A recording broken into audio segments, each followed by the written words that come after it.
God is good all the time God is good. Isang magpalang umaga mga kabayan. Latest progress po rito sa Marikina Flood Control Project mga bayan. So sa ngayon, narito po tayo sa tapat ng Eastwoods, no?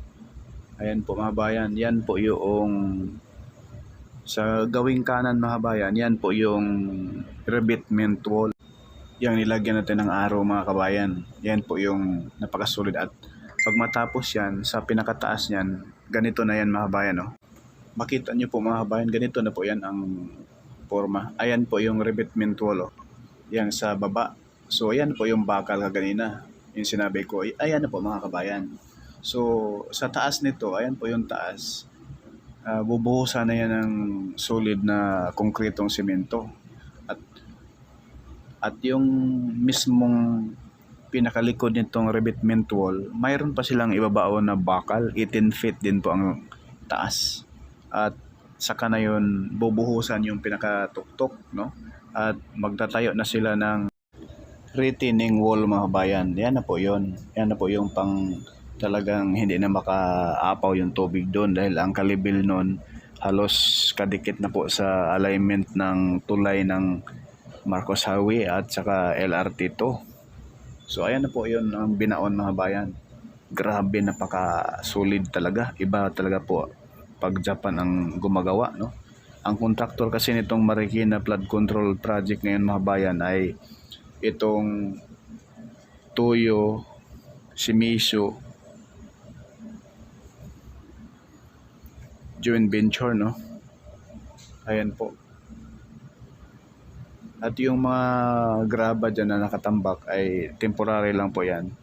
Dahil dyan po dadaan yung mga heavy equipment pag sila po ay magbuhos na rito sa revetment wall.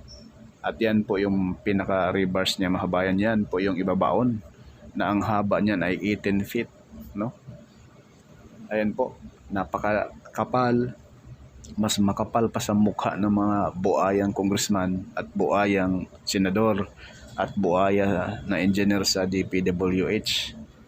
Maraming nagsabi na dapat i-demolish na yung DPWH dahil parang ano rin yan, parang Bureau of Custom. Dapat i-demolish na dahil sa grabe ang korupsyon. Ang pera ng sambayan ng Pilipino napupunta lang dyan sa mga kawatan dyan, no?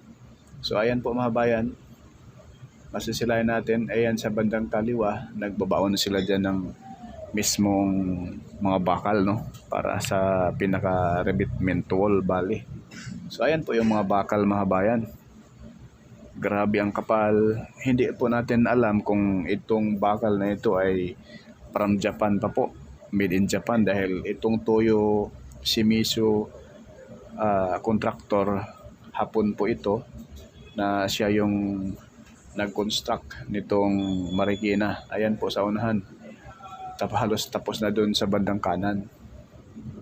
At napakarami nagsabi mga kabayan sa ating FB page, no? Sa ating FB page sa Porca Studio pa rin na YouTube channel, sa ating reels natin sa YouTube, sa reels natin na sabi na dapat ang gumagawa ng flood control sa ating bansa sa buong Luzon ay pati sa probinsya ay itong Japan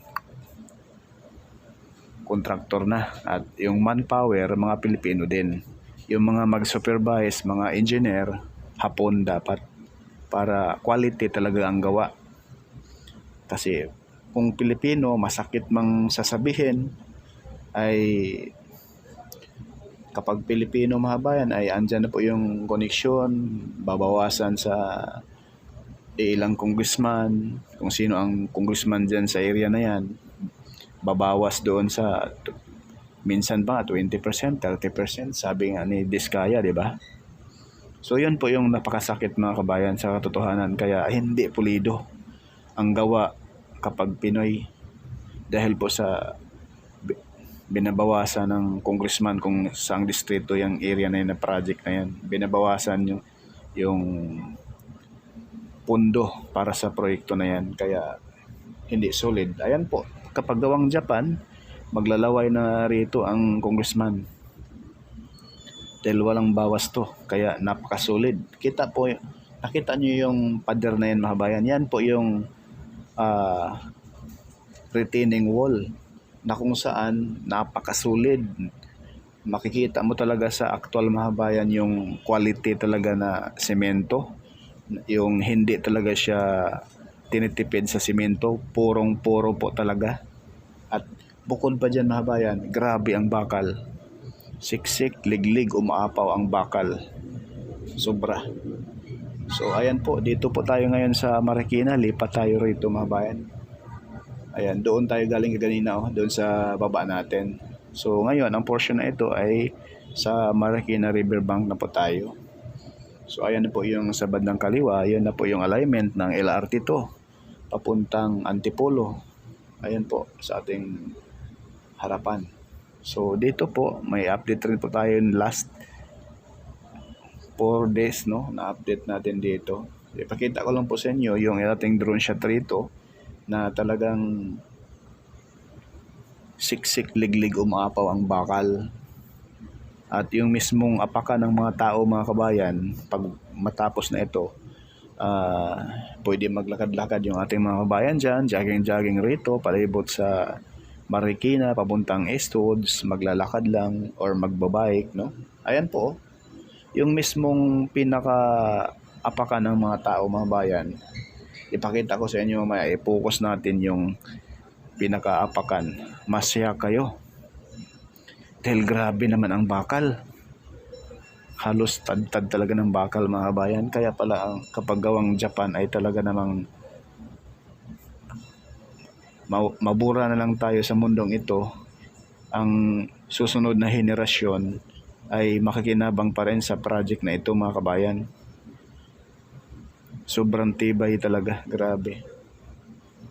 So ayan, pakita ko lang sa inyo ngayon, yung pinakababa para makita ninyo yung pinaka buhos niyan, no? Ayan po yung bakal. Ayan.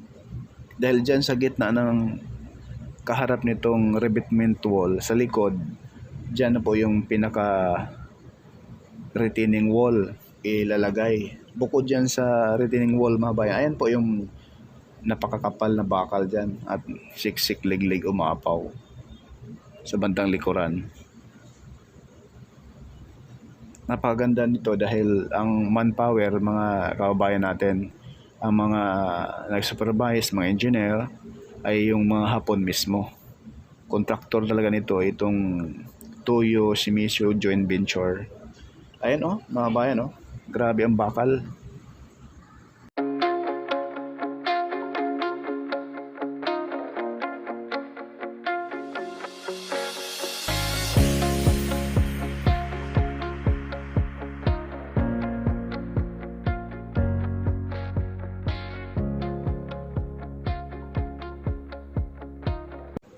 Shout out nga pala kay Sir Hermie Gonzales. Sir Hermie Gonzales, maraming salamat po, sir, sa information. Thank you so much and God bless po sa pamilyang Gonzales, no? God bless, sir. Thank you so much.